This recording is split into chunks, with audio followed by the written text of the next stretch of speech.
Oke. Ya, jadi hari ini Pak Jokowi baru saja selesai untuk memberikan keterangan sebagaimana diminta oleh para penyelidik di Bareskrim sehubungan dengan adanya pengaduan masyarakat atas nama TPUA atau Saudara Egy Sujana mengenai adanya dugaan pemalsuan atau penggunaan ijazah palsu. Jadi hari ini Pak Jokowi itu hadir sebagai pihak yang diadukan atau pihak yang dilaporkan.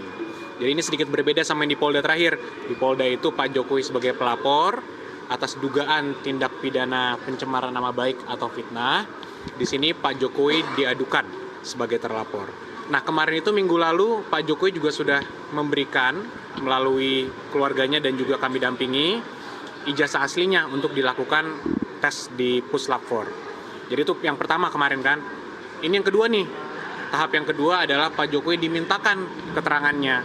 Dan sebagaimana kita selalu sampaikan di awal, Pak Jokowi tentunya sangat menghormati, sangat mendukung proses hukum yang ada, dan sangat kooperatif jika dibutuhkan informasi atau dibutuhkan dokumen tambahan dalam rangka proses penyelidikan.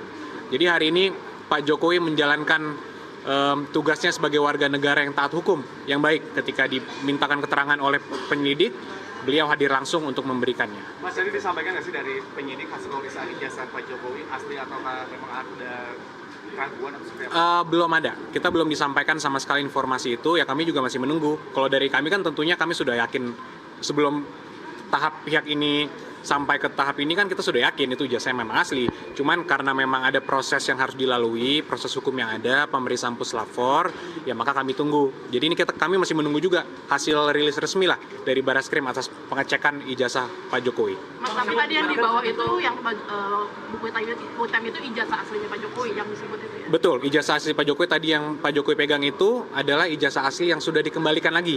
Kemarin kan kita serahkan untuk diperiksa. Hari ini karena Pak Jokowi dimintakan keterangannya, sekaliguslah serah terima balik ke Pak Jokowi. Berarti tadi sempat dibuka nggak, Mas, ijazahnya itu sebenarnya? Gimana, Mbak? Ijazahnya tadi sempat dibuka nggak sih di depan penyidik mungkin? Sempat. Pertanyaan-pertanyaannya juga seputaran ijazah tersebut. Dan mungkin kan ijazah tersebut sudah disampaikan dari minggu lalu ya.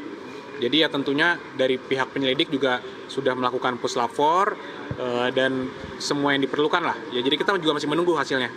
Untuk tadi kan disampaikan oleh Pak Jokowi ada 20 pertanyaan. Mungkin boleh digambarkan Pak, pertanyaan apa saja tadi yang mungkin Bapak dengar Pak Indonesia? Jadi pertanyaannya itu sebenarnya ada 8 pertanyaan besar, kemudian ada sub-subnya lagi, kita hitung tadi per poin, saya hitung itu sekitar ada 22 poin lah, tapi pertanyaannya sebenarnya ada 8 pertanyaan besar. Nah itu tentang sejarah Bapak pas kuliah, ketika Pak Jokowi KKN, kemudian Pak Jokowi skripsinya seperti apa, jadi detail-detail mengenai itu semua ditanyakan tadi. Lanjutannya nanti gimana dari penyidik, apa udah ada proses selanjutnya seperti apa? Kita masih menunggu, tapi kalau logika saya karena sudah dikembalikan, ya mungkin artinya sudah selesai pemeriksaan Puslap 4-nya. Jadi ya harapan kami agak segera mungkin dari pihak penyelidik bisa memberikan keterangan lah mengenai hasil itu. Tapi kami tentunya menghormati dan kami menunggu. Bang, kalau Pak Jokowi ini dilaporkan TPUA, benar ya? Dalam dugaan apa sih yang disampaikan ke... Jadi laporannya itu dugaan adanya penggunaan ijazah palsu. Jadi dugaan pemalsuan atau penggunaan ijazah palsu. Itu yang objek laporan pengaduan mereka. Ini kalau nanti nyampe tahap penyidikan begitu mungkin ini ya sudah ada tindakan-tindakan dari tim kuasa hukum seperti apa, sudah ada? Tentunya kalau dari awal kami sampaikan, kami tentunya siap jika kapanpun, di tahap manapun, mau di penyelidikan atau ketika mungkin naik ke penyidikan atau di persidangan nanti, dibutuhkan dokumen atau keterangan apapun kami siap. Karena tidak ada yang ditutupi, Mas. Di sini kita semua mengungkapkan kebenaran apa adanya, jadi ya tidak ada persiapan khusus sebenarnya. Jadi ya kita menunggu saja jika memang nanti dibutuhkan apapun, ya kami siap. Pak Jokowi pun mengatakan yang sama. Dari awal konsisten, dan itu dibuktikan hari ini. Pak Jokowi datang langsung, diundang untuk melakukan klarifikasi, untuk memberikan keterangan sebagai pihak yang dilaporkan loh. Jadi kalau di Polda mungkin orang mikir, oh di Polda tentu saja Pak Jokowi mau di BAP karena kan Pak Jokowi pelapor. Ya di sini bukan. Dan ini sudah kedua kalinya Pak Jokowi dimintakan untuk kooperatif. Yang pertama minggu lalu dimintakan ijazah aslinya, disampaikan langsung. Hari ini yang kedua kali dimintakan keterangan langsung beliau. Dan beliau sampaikan langsung, hadir sendiri, memberikan keterangan sendiri, dan sekarang ijazahnya pun sudah dikembalikan kepada Pak Jokowi langsung. Mas, kalau di medsos itu berseliweran isu kalau isu ijazah palsu ini settingan itu gimana? Nah, ya mungkin isu-isu ini yang perlu kita luruskan juga ya Mas, bahwa sekarang juga ada narasi-narasi di media mengatakan adanya kriminalisasi atau adanya upaya-upaya untuk menjatuhkan orang-orang yang mengkritik. Ini perlu saya sampaikan di sini bahwa kriminalisasi itu kan ketika ada suatu perbuatan yang bukan merupakan tindak pidana atau tidak ada peristiwa apapun kemudian dijatuhkan tindak pidana di situ, dikenakan seakan-akan itu tindak pidana, itu kriminalisasi. Di kasus ini kan kalau menurut pandangan kami itu clear, perbuatannya ada semua, sudah kita laporkan juga. Semua itu sudah objeknya kita laporkan, saksinya ada, objeknya ada. Jadi semua itu jelas, masyarakat pun bisa lihat di sosmed semua tindakan-tindakan yang kita adukan, kita laporkan itu ada semua. Jadi kalau narasi-narasi yang seperti kriminalisasi itu sangat kita sayangkan lah, bahwa ini settingan, bahwa Pak Jokowi ingin menjatuhkan orang itu ke penjara, itu sangat tidak benar, menyesatkan, dan kita sangat sayangkan. Dan itu tadi Pak Jokowi juga sampaikan, beliau juga sedih sebenarnya kalau proses ini berlanjut. Dan itu kan sudah 2 tahun lebih Pak Jokowi diamkan, tidak ada sama sekali langkah apapun. Justru 2 tahun terakhir, 2 tahun dari sebelumnya Pak Jokowi sudah digugat dan sebagainya. Kita respon kembali melalui jalur hukum yang ada juga. Kita jawab, kita melakukan pembuktian di pengadilan dan sebagainya. Dan ternyata kan gugatan mereka juga tidak berhasil. Jadi sekali lagi, untuk kalaupun ada narasi-narasi seperti itu, ya kami minta dihentikan karena itu tidak benar dan menyesatkan.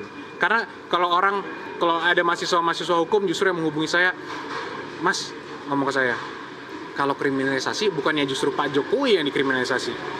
Ijazahnya ada, asli, tapi seakan-akan dari media di framing seakan-akan itu palsu. Jadi siapa yang dikriminalisasi di sini? Jadi kalau ada pihak-pihak narasi-narasi yang mengatakan, oh ada kriminalisasi, Pak Jokowi ini semua yang dilaporkan ini seakan-akan ini diperiksa tanpa ada dasar hukum yang kuat. Ya ini sangat tidak benar lah. Kita semua juga bisa melihat kok tindakannya jelas ada. Nanti terbukti atau tidak, ya kita serahkanlah kepada aparat penegak hukum untuk mendalaminya. Bang, itu ada kader PSI dilaporkan ke Baris Polri tapi diperiksa di Polda Metro Jaya atas kasus dugaan mengunggah ijazah asli Pak Jokowi di media sosial X. Itu bagaimana tanggapan dari pihak? Saya rasa secara organik itu adalah salah satu proses yang harus dilalui dalam penyelidikan ya. Jadi ya tentunya kita hormati saja, mari kita ikuti saja. Jika memang penyelidik anggap perlu, ya tentu mereka berhak untuk melakukan itu. Jadi ya kita tunggu saja mungkin, Mbak. Tapi langkahnya dinilai salah langkah mengunggah. Mungkin kami kan tidak mau mengomentari ya yang sudah masuk ke pokok perkara dan tindakan-tindakan penyelidik. Kami tentunya harus percaya dan harus menghormati juga seluruh tindakan yang diambil oleh penyelidik. Jadi Itu udah atas izin Pak Jokowi apa? tentunya tidak ada izin mengizin ya. Kalau penyelidik itu kan melakukan semua penyelidikan itu independen. Bukan mengunggah ijazah. Oh, mengunggah. Tentunya Pak Jokowi tidak pernah, ini statement ini sudah saya berikan juga sebelumnya, dan saya ulang lagi, tidak pernah memberikan salinan ijazah aslinya kepada siapapun untuk disebarluaskan. Jadi itu yang bisa saya sampaikan mungkin. Bang, ini kan di kasus ini kan sprint lidik dari Baris Krim Polri itu kan terbit 10 April ya. Pak Jokowi itu kan melapor ke Polda Metro Jaya sekitar akhir April ya. Nah, apakah ada pertimbangan atas adanya sprint lidik? Ini kan aduan awalnya kan. Penyelidikan di Baris itu hingga akhirnya Pak Jokowi memutuskan untuk melapor ke Polda Metro. Sebenarnya tidak ada pertimbangan khusus karena laporan Pak Jokowi itu karena adanya rentetan peristiwa juga kan. Sebelumnya sudah bertahun-tahun isu ini diangkat terus. Sebelumnya Pak Jokowi juga meminta kami kuasa hukumnya untuk memberikan himbauan ke masyarakat luas. Kami sudah berikan himbauan 2 kali secara melalui konferensi pers. Ternyata masih dilakukan terus. Dan Pak Jokowi merasa bahwa nama baiknya dicemarkan dan beliau difitnah. Oleh karena itu beliau mengeksersis hak hukumnya. Jadi poinnya di situ, mengeksersis hak hukumnya sebagai warga negara yang memiliki hak hukum. Jadi tidak ada kaitannya tentunya. Tapi kalaupun ada laporan mengenai dugaan penggunaan ijazah palsu di Bareskrim di mana Pak Jokowi merupakan terlapor, beliau sampaikan juga dan sekarang dibuktikan bahwa beliau taat hukum dan beliau kooperatif jika diperlukan apapun wajib hadir. Oke, terima kasih teman-teman, terima kasih. Terima kasih. Selanjutnya belum tahu ya Mas ya? Belum tahu. Kita masih menunggu juga, Mbak. Thank you.